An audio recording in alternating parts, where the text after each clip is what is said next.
The Indian subcontinent, the great landmass of South Asia, is the home of one of the world's oldest and most influential civilizations.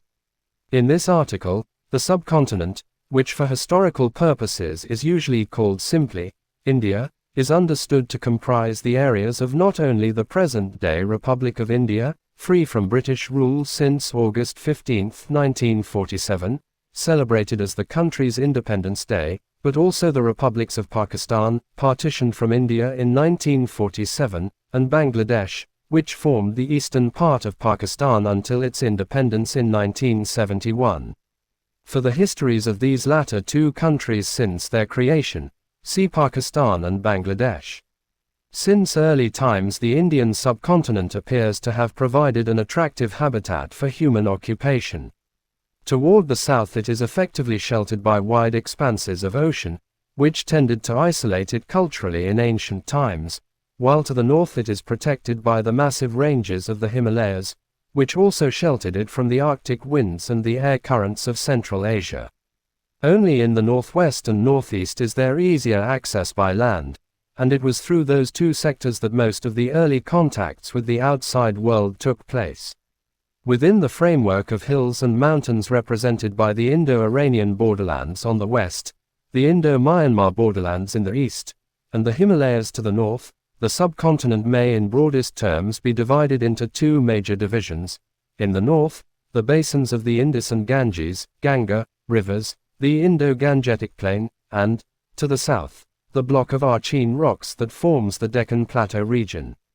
The expansive alluvial plain of the river basins provided the environment and focus for the rise of two great phases of city life: the civilization of the Indus Valley, known as the Indus Civilization, during the 3rd millennium BCE, and, during the 1st millennium BCE, that of the Ganges.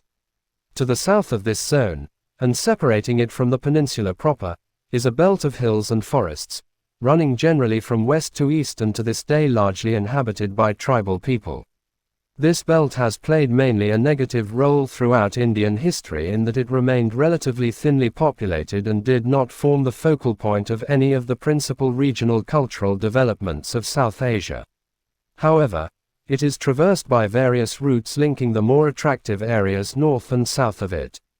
The Narmada river flows through this belt toward the west, mostly along the Vindhya range, which has long been regarded as the symbolic boundary between northern and southern India. The northern parts of India represent a series of contrasting regions, each with its own distinctive cultural history and its own distinctive population. In the northwest, the valleys of the Baluchistan uplands, now largely in Balochistan, Pakistan, are a low rainfall area, producing mainly wheat and barley and having a low density of population. Its residents, mainly tribal people, are in many respects closely akin to their Iranian neighbors. The adjacent Indus plains are also an area of extremely low rainfall, but the annual flooding of the river in ancient times and the exploitation of its waters by canal irrigation in the modern period have enhanced agricultural productivity, and the population is correspondingly denser than that of Baluchistan. The Indus Valley may be divided into three parts. In the north are the plains of the 5 tributary rivers of the Punjab, Persian, Panjab, 5 waters. In the center the consolidated waters of the Indus and its tributaries flow through the alluvial plains of Sindh, and in the south the waters pass naturally into the Indus Delta. East of the latter is the Great Indian, or Thar, Desert, which is in turn bounded on the east by a hill system known as the Aravalli Range, the northernmost extent of the Deccan Plateau region.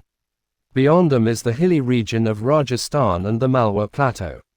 To the south is the Kathiawar Peninsula, forming both geographically and culturally an extension of Rajasthan. All of these regions have a relatively denser population than the preceding group, but for topographical reasons they have tended to be somewhat isolated, at least during historical times. East of the Punjab and Rajasthan, northern India develops into a series of belts running broadly west to east and following the line of the foothills of the Himalayan ranges in the north. The southern belt consists of a hilly, forested area broken by the numerous escarpments in close association with the Vindhya range, including the Banda, Rewa, and Kaima plateaus.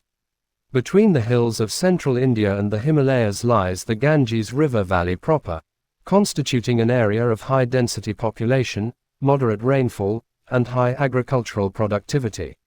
Archaeology suggests that, from the beginning of the first millennium BCE, rice cultivation has played a large part in supporting this population. The Ganges Valley divides into three major parts. To the west is the Ganges-Yamuna Doab, the land area that is formed by the confluence of the two rivers. East of the confluence lies the middle Ganges Valley, in which population tends to increase and cultivation of rice predominates, and to the southeast lies the extensive delta of the combined Ganges and Brahmaputra rivers. The Brahmaputra flows from the northeast, rising from the Tibetan Himalayas and emerging from the mountains into the Assam Valley, being bounded on the east by the Patkai Bum Range and the Naga Hills and on the south by the Makir, Kasi, Jaintia, and Garo Hills.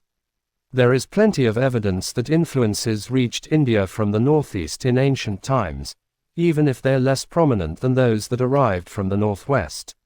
Along the Deccan Plateau there is a gradual eastward declivity, which dispenses its major river systems, the Mahanadi, Godavari, Krishna, and Kaveri, into the Bay of Bengal.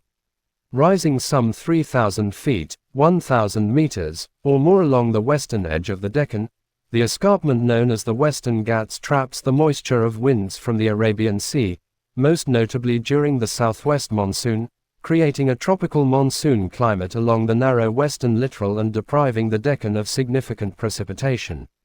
The absence of snowpack in the South Indian uplands makes the region dependent entirely on rainfall for its streamflow. The arrival of the southwest monsoon in June is thus a pivotal annual event in peninsular culture.